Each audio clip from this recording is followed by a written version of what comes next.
Sir तन से जुदा का नारा मुसलमानों ने नहीं लगाया, अवामी नारा नहीं है, वो वही शरीर लोग थे, इस किस्म के जो एलिमेंट्स हैं, एंटी सोशल एलिमेंट, जिन्होंने ये कत्ल का हरकत अंजाम दी, यही लोग थे। लेकिन मीडिया का प्रेजेंटेशन ये है कि एक मानसिकता जिम्मेदार है जो सर तन से जुदा कहलवाती है।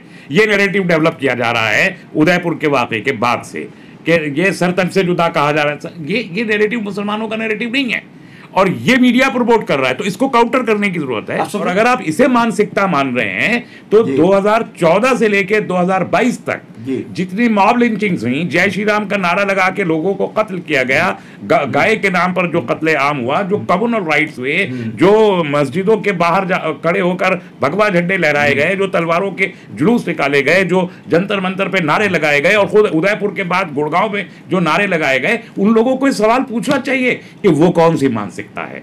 अगर यहां आपको एक मानसिकता ये दिखाई दे रही है जिसे हम खारिज कर रहे हैं, पूरी कम्युनिटी ने खारिज किया है, उसको करते रहेंगे क्योंकि वो हमारी नहीं है। उन दो कातिलों का लिंक भी बीजेपी के जो वर्करों से जुड़ रहा है। एग्जैक्टली। तो उसको किस तरीके से पेश किया आपने उसको इस तरीके से मीडिया ने पेश किया कि साहब ये दोनों लोग बीजेपी के अंदर पैठ बिठाने की अपनी कोशिश कर रहे थे। They were trying to infiltrate into BJP। ये इंग्लिश के चैनल्स ने ये बात बोली। क्यों ये जुर्रत नहीं है आज मीडिया और बीजेपी और दूसरी जमातों में कि कहें कि ये बीजेपी के लोग थे।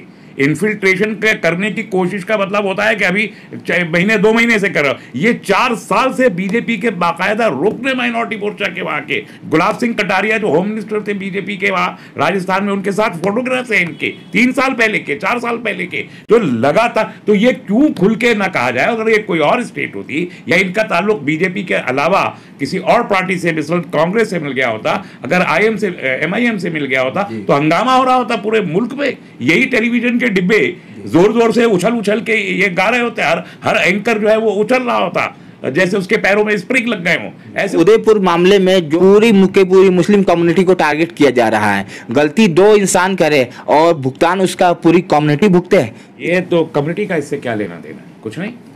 कम्युनिटी ने तो, जो कम्युनिटी के ऑर्गेनाइजेशंस हैं, उनके लीडर्स हैं, NGOs हैं, उन्होंने पूरे मुल्क की आवाज़ के साथ आवाज़ मिलाई कि जो एक दर्दनाक वाक़या पेश आया वो गैर इंसानी है, इसमें तो कोई दो राय नहीं है।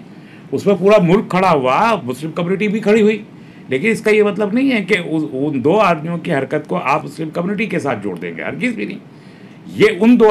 दूसरी बात, हम तो पहले से कहते रहे, हमारा मुल्क की इंटेलिजेंस एजेंसीज का फेलियर रहा है।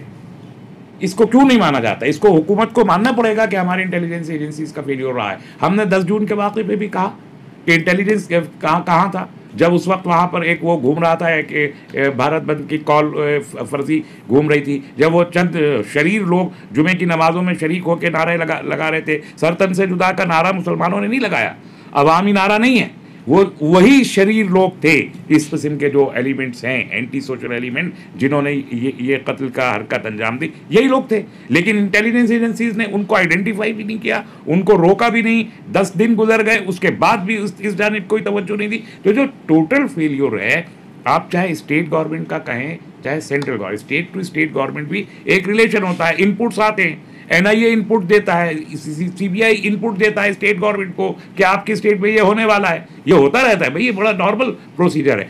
इस किस्म के वाक़यात में 26 जून के बाद से 26 मई को जब ये डिबेट हुई, उसके बाद से लेके आज तक इंटेलिजेंस के फेलियर पै दर पे होते चले जा रहे हैं। उसके लिए हुकूमत जिम्मेदारी कबूल नहीं करेगी। स्टेट गवर्नमेंट हो या सेंट्रल गवर्नमेंट हो, उनको अपनी नाकामी का एतराफ़ मुल्क के सामने करना चाहिए कि हमारा, या फिर हम ये कहेंगे कि साजिश के तार बहुत दूर तक कहीं ना कहीं जुड़े हुए। लेकिन डॉक्टर साहब ये बताइए कि जिस तरीके से टीवी डिबेट में, टीवी चैनलों में एक तरह का जो है नैरेटिव जो है क्रिएट किया जा रहा है, एक तरह का प्रोपेगेंडा चलाया जा रहा है कि जैसा कि दिखाया जा रहा है कि अब हिंदुस्तान में जो है मुसलमान जो है वो तालिबानी हो गए, जिस तरीके दिखाया जा रहा है मुसलमान जो है अब हिंदुस्तान में मुसलमान रहेगा तो हिंदुओं का रहना मुश्किल हो जाएगा। इस तरीके की जो हरकतें जो टीवी चैनलों वाले कर रहे हैं, पूरी इससे जो उदयपुर घटना का कंडम पूरी मुस्लिम कम्युनिटी ने किया है। उन्होंने कहा कि कातिलों को फांसी पे चढ़ा दो, किसने रोका है? लेकिन इस तरीके के जो हरकतें टीवी चैनल वाले कर रहे हैं, मेन स्ट्रीम मीडिया, इस पर लगाम लगाने की जरूरत नहीं, आखिर लगाएगा कौन? कल सुप्रीम कोर्ट ने इस सिलसिले में वाज़ेह तौर पर किया कि टेलीविजन एजेंडा चला रहा है। कहा ना, तो एक्शन नहीं लिया जा रहा, मसला है। एक्शन सुप्रीम कोर्ट नहीं लेगा, एक्शन उसी के लिए मैंने कहा कि सरकार को अपनी कमी का एतराफ़ करना चाहिए। टेलीविज़न पे भी जो लोग जा रहे हैं, बैठ रहे हैं, उनको अभी भी मैंने रोका। आप नहीं कह सकते, अगर सुप्रीम कोर्ट ऑफ इंडिया ने टेलीविज़न को एक कह दिया कि आप एजेंडा चला रहे हैं, फर्जी बातें कर रहे हैं, नफरत फैला रहे हैं, तो जो लोग टेलीविजन पे मौजूद हैं उनको भी बोलना चाहिए। इस सुप्रीम कोर्ट के ऑब्जर्वेशन से ताकत पाके उनको भी बोलना चाहिए कि एंकर को सीधे बोले कि आप तो नफरत की बात कर रहे हैं। सुप्रीम कोर्ट ने यहाँ तक कि ये भी कह दिया कि पूरा जो देश में जो अभी जो मामला, जो वाकयात पेश आ रहे हैं, जहाँ जहाँ जो अभी दंगे हुए थे और जो अभी उदयपुर जो हादसा हुआ है, तो उसमें जो है सुप्रीम कोर्ट ने कह दिया कि सिर्फ एक व्यक्ति जो है जिम्मेदार है, वो है नुपुर शर्मा। साफ तौर से सुप्रीम कोर्ट का यह तबसरा है। नहीं, बिल्कुल, तो इसमें क्या दो राय है, लेकिन अभी प्रेजेंटेशन क्या है? मीडिया का प्रेजेंटेशन ये है कि एक मानसिकता जिम्मेदार है जो सरतज से जुदा कहलवाती है। ये नैरेटिव डेवलप किया जा रहा है उदयपुर के वाक़े के बाद से कि ये सरतज से जुदा कहा जा रहा है। ये नैरेटिव मुसलमानों का नैरेटिव नहीं है और ये मीडिया प्रमोट कर रहा है, तो इसको काउंटर करने की जरूरत है। सुप्रीम कोर्ट के अगेंस्ट भी ट्रेंडिंग चलने लगा है, तो अब जो लोग, तो ये बोलने की, ये कहीं ना कहीं बोलने की जरूरत है ना कि मानसिकता ये नहीं है। और अगर आप इसे मानसिकता मान रहे हैं तो 2014 से लेकर 2022 तक जितनी मॉब लिंचिंग्स हुई, जय श्री राम का नारा लगा के लोगों को कत्ल किया गया, गाय के नाम पर जो कत्ले आम हुआ, जो कम्युनल राइट्स हुए, जो मस्जिदों के बाहर खड़े होकर भगवा झंडे लहराए गए, जो तलवारों के जुलूस निकाले गए, जो जंतर मंतर पे नारे लगाए गए और खुद उदयपुर के बाद गुड़गांव में जो नारे लगाए गए, उन लोगों को ये सवाल पूछना चाहिए कि वो कौन सी मानसिकता है। अगर यहां आपको एक मानसिकता ये दिखाई दे रही है जिसे आप खारिज कर रहे हैं, पूरी कम्युनिटी ने खारिज किया है, उसको करते रहेंगे क्योंकि वो हमारी नहीं है। उन दो कातिलों का लिंक भी बीजेपी के जो वर्करों से जोड़ रहा है। एग्जैक्टली। तो उसको किस तरीके से पेश किया आपने उसको इस तरीके से मीडिया ने पेश किया कि साहब ये दोनों लोग बीजेपी के अंदर पैठ बिठाने की अपनी कोशिश कर रहे थे। They were trying to infiltrate into BJP। ये इंग्लिश के चैनल्स ने ये बात बोली। क्यों ये जुर्रत नहीं है आज मीडिया और बीजेपी और दूसरी जमातों में कि कहें कि बीजेपी के लोग थे? इन्फिल्ट्रेशन करने की कोशिश का मतलब होता है कि अभी महीने 2 महीने से कर रहे हो। ये 4 साल से बीजेपी के बाकायदा रुकने माइनॉरिटी मोर्चा के वहाँ के गुलाब सिंह कटारिया जो होम मिनिस्टर थे बीजेपी के वहाँ राजस्थान में, उनके साथ फोटोग्राफ्स हैं इनके 3 साल पहले के, 4 साल पहले के। तो लगातार, तो ये क्यों खुल के ना कहा जाए? अगर ये कोई और स्टेट होती या इनका ताल्लुक बीजेपी के अलावा किसी और पार्टी से, मिसल कांग्रेस से मिल गया होता, अगर MIM से मिल गया होता, तो हंगामा हो रहा होता पूरे मुल्क में। यही टेलीविजन के डिब्बे जोर जोर से उछल के ये गा रहे होते, हर एंकर जो है वो उछल रहा होता जैसे उसके पैरों में स्प्रिंग लग गए हों, ऐसे उछल रहा होता सारा एंकर। लेकिन आज ये बीजेपी का से इनके लिंक निकले हैं, तो आप सिर्फ इतना कह के बच के निकल जाना चाहते हैं कि ये कोशिश कर रहे थे बीजेपी में घुसपैठ करने की, घुसने की। नो, ये बीजेपी के बाकायदा ऑफिशियल रुकन हैं।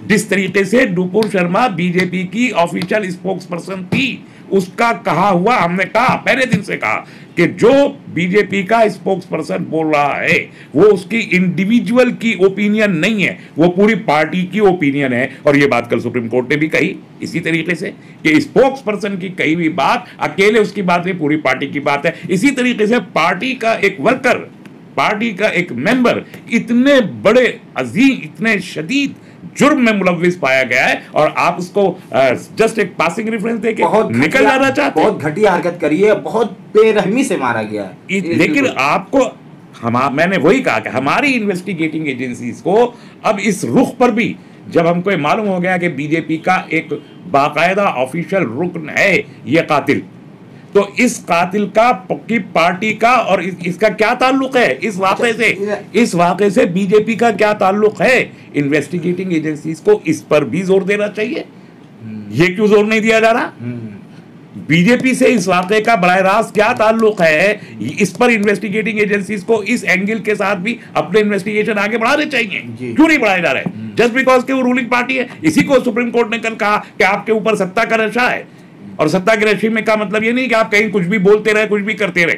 अगर रूलिंग पार्टी का आदमी इस जालिमाना हरकत में शामिल है तो रूलिंग पार्टी का उसमें कोई रोल है या नहीं है? इन्वेस्टिगेटिंग एजेंसीज को इस रुख पर भी तहकीकात करनी चाहिए। NIA ने जो हैंड ओवर कर लिया है तो NIA है ना इन्वेस्टिगेटिंग एजेंसी, तो NIA को जहां वो उस रुख को कर रही है कि फॉरेन हैंड इसमें कोई है या नहीं, इनके फॉरेन कनेक्शन क्या, ठीक है वो बहुत ही इंपॉर्टेंट है, लाजमी है, लेकिन जब ये बीजेपी का कनेक्शन निकला है तो इस एंगल को क्यों छोड़ा जाए?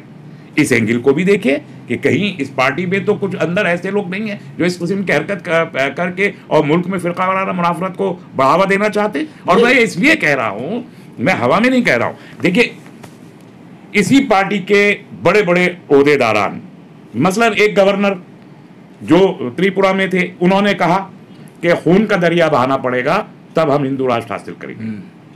तथागत रॉय, कोई एक्शन नहीं लिया जाता, उन पे कोई एक्शन नहीं हुआ।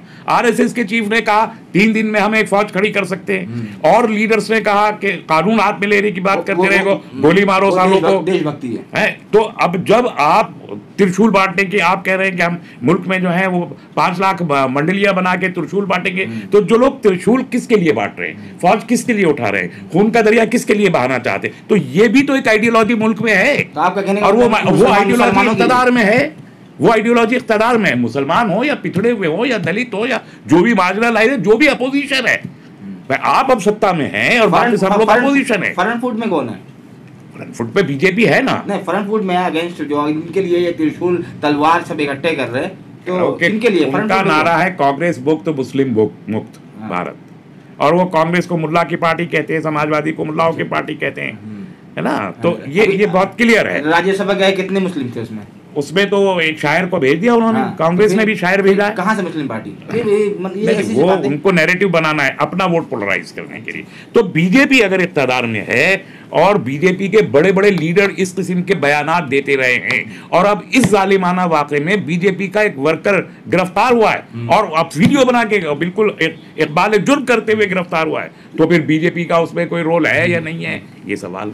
लेकिन डॉक्टर साहब, ये रियाज अंसारी या गौस जो है, जिनका जो अभी कनेक्शन बीजेपी से जुड़ा है, ऐसा नहीं लगता ये जो इस तरह की हरकतें जो किया है टेलर के साथ, जो टेलर कन्हैया लाल, तो ये इस्लाम को या मुसलमानों को बदनाम करने की बड़ी साजिश तो नहीं है? देखिए दोनों एस्पेक्ट है। एक तो ये कि साजिश का तो पहलू है कि मुसलमानों के साथ मुसलमानों को मार्जिनलाइज कर दें, इस्लाम को जितने ज़्यादा इस्लाम का करी ही चेहरा, बहुत ही बदसूरत चेहरा बना के इस्लाम का पेश किया जाए। कुरान हकीम को मुस्तकिल गाली दी जा रही है ना,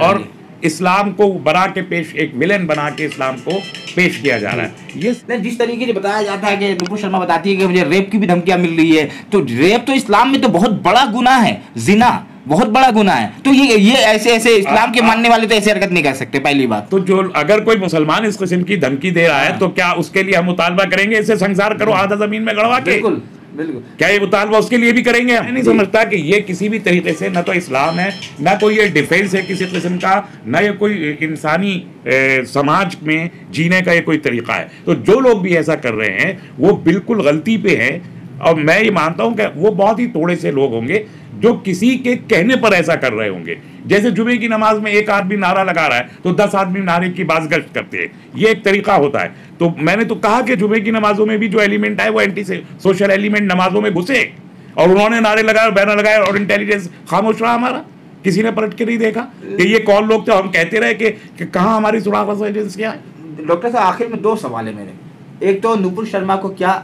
जेल होगा, दूसरा कि ये जो अभी रियाज अंसारी और गौस जो अभी जो ये जो 2 कातिल जो है उनको जो है उनके लिए उनके साथ क्या होना चाहिए, अपनी राय दीजिए आप।